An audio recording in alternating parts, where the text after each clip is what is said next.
Oh, sliding down the hill, laughing at the turns, the morning wind tickling my toes, ha ha ha ha ha, hooted the little man as he slid down the mountainside on his large feet.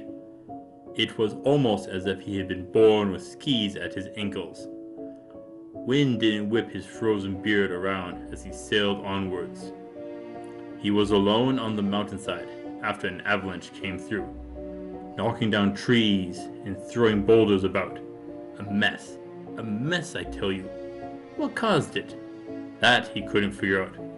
This shouldn't have happened. No, it shouldn't. He came to a stop as he found a pair of boots sticking out of the snow.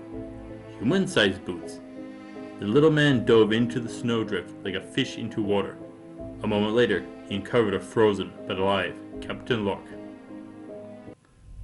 Welcome back to Mythical Phylogeny Adventures. I'm your guide, Jason. Myths and legends are filled with creatures dangerous, fantastic, and goofy. The last includes a gnome by the name of Barbegazi. Let's take a look at the steward of the mountain.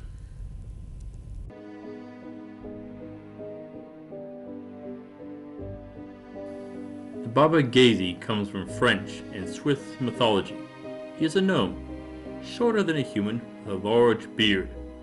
But due to his wintry home, his beard is often described as being frozen, filled with icicles.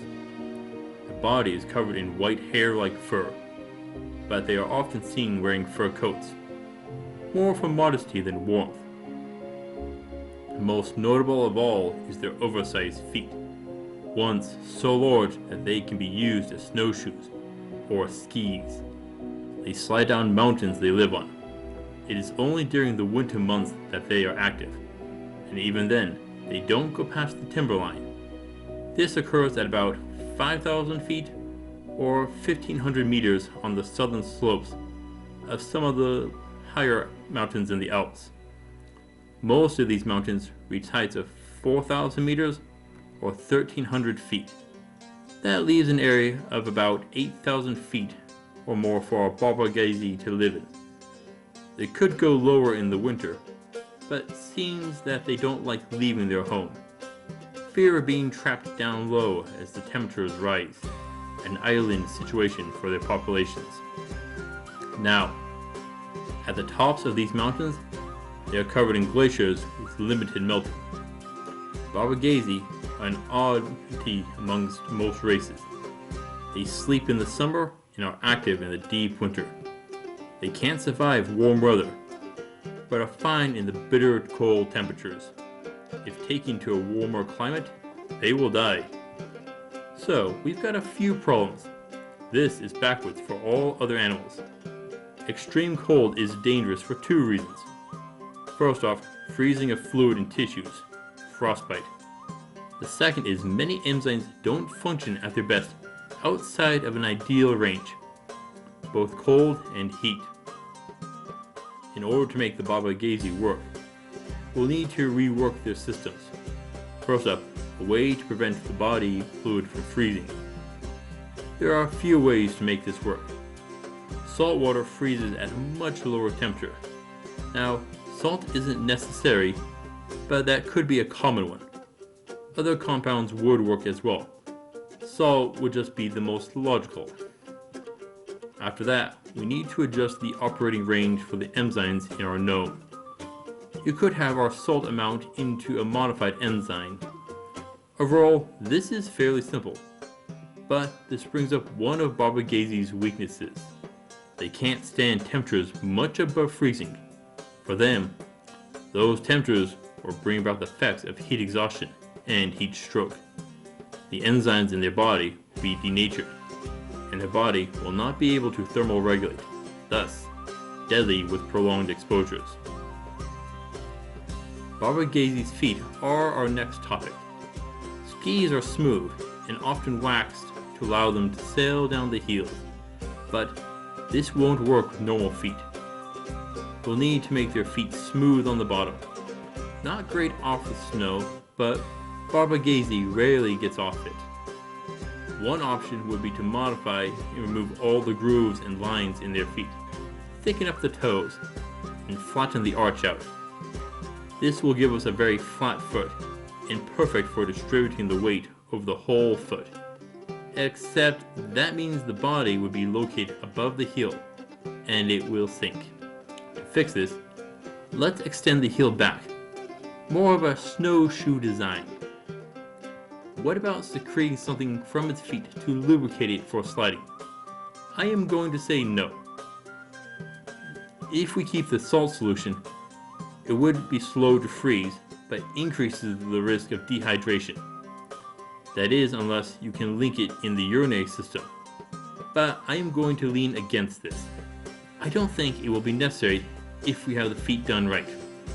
When he walks, he'll need to lift his toes to keep from tripping. Basic snowshoeing. This will give Barbegazi a funny looking walk, but not too complicated. Our gnome is known to be a great digger. They can dig themselves out of a snowdrift almost instantly, or get into it. They live in caverns high in the mountains that are linked together through tunnels into a city of sorts. Their cities are simple. They'll be cold and usually have icicles that can block the entrances. No heat inside, so stay dressed up. Living underground means strong arms and hands. Enlarging the fingers would aid with this. In addition, enlarged hands could potentially work as ski poles to push off when skiing. Now, when caught in an avalanche, a person will often lose their equilibrium. Which way is up? Which way is down? Now, this is more dangerous for humans who struggle to dig themselves out and have a limited air supply. That is why when caught in an avalanche, you should cover your face to make sure you have an air pocket. Also, try doing a backstroke to stay above the snow. With the speed that the Barbegazi can dig, this isn't important. They'll dig themselves out long before they suffocate.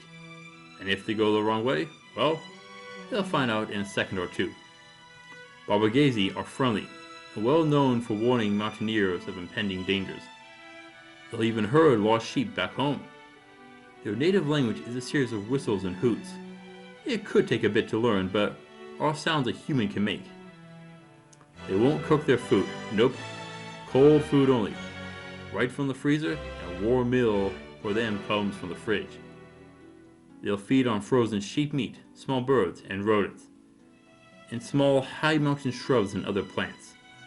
High altitude gardens can grow some species of carrots, beets, turnips, and radishes, rooty plants being the best here, but they grow in the summer when our fellow is asleep. So, they may be things that they forage for in the winter. Plant the seeds in late winter, and in early spring, go to sleep, and then wait and wake up and see what has sprouted and survive the animals. They can't make bread since it will need a hot oven to work. Their low body temperature will cut down on their dietary demands.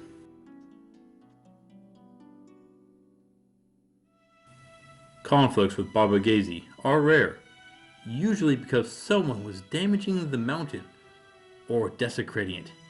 Yet they do occur.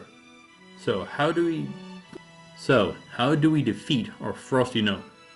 Well, let's start a fire. That is their greatest weakness. And if you are fighting them, I hope that you'll abuse it. Fireballs, firewalls, torrents of fire, deadly very quickly to them. They sound good, yes? Well, not always. Remember, these fights occur up on a frozen mountain, in the middle of winter. That means a high risk of starting an avalanche. These have two common causes. One, a loose snowpack that is easily disturbed. The second is a dense slab snowpack in layers, when the softer layers give way below. Now, those fireball spells run a high risk of causing an avalanche, so be careful. If one hits you, try swimming the backstroke or cover your face with your hands to make an air pocket. Once you stop spinning, take a spit. Which way it falls is down, and you should dig the other way. An avalanche may bring up boulders and reach high speeds. It is needless to say that it is a deadly force to face, the one that the Barbegazi can unleash from high on the mountain. A perfect ambush. If you know magic that lets you control the earth, form a ramp ahead of you, and hunker down until the avalanche passes. This is a one-shot attack for one. The Barbegazi will need you to be dead, since they won't be able to try it twice. After the avalanche, then it should be safe to use your fire spells. Lightning and archery will also open up. Barbegazi is slow while walking and fast while skiing, but that means coming downhill. A spear or pikeline can help to counter any charge. I couldn't find any writing talking about our gnome using ice magic, but a few may learn it. Just be careful. Their armor is limited to cloth, something thin, nothing like decent gambeson. Chances are, whatever you are wearing is better armor than what they will bring. They can use most weapons, so pack a shield. Metal weapons are a thing that they'll need to trade for though. They won't be able to take the heat of the forge, meaning stone tools. They can dart in and out of the snow, meaning they'll want to do an ambush attack. Be ready for these fast attacks. The best option is grappling. They'll try and drag you under the snow, having a dagger or a short weapon to stab and counter in close quarters. If the fight slips into their tunnels, you can use flames and wind to blow the warm air through it. It'll kill most of the Barbegazi without getting in close. Overall, Barbegazi isn't that dangerous, and I'm going with a 3 of 10 for difficulty. They'll get at best one powerful attack, and if you take the avalanche precautions and check the snow, you can avoid getting caught in that one attack. After that, you're a fighting creature which is smaller than a human, but physically stronger.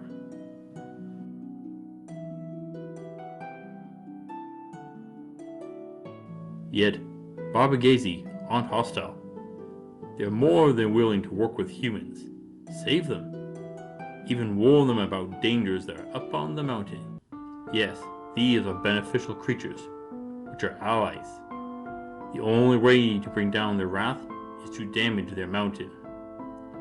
If you are going up their mountains, try and find the Barbegazi, start a dialogue. Get on their good side, and there is little chance of conflict. Best if you can recruit them to your party. They'll be limited to the mountaintops, but you can do a lot up at those heights. Maybe a temporary party member? A hired guide through mountain passes? That would be the most likely options here. They are open to trade. Offer them things they can't find up in the cold mountain climate. Foods, breads, and iron tools. Useful for them. But what happens if you do end up in a fight? Well, their fur and hair can be used in clothing. I wouldn't try eating their meat. It doesn't hold up well when cooked. Their hides aren't much good when tanned either. Honestly, these fellows are best to socialize with rather than fight. They don't offer anything of substantial use. Yeah, here, go, and talk with them, and don't bother fighting them.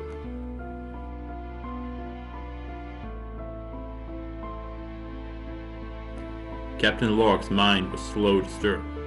A heavy woolen blanket was draped over him. A faint trickle of light seeped in between the icicles at the cavern opening. He pushed himself up, and his head neared an earthen roof.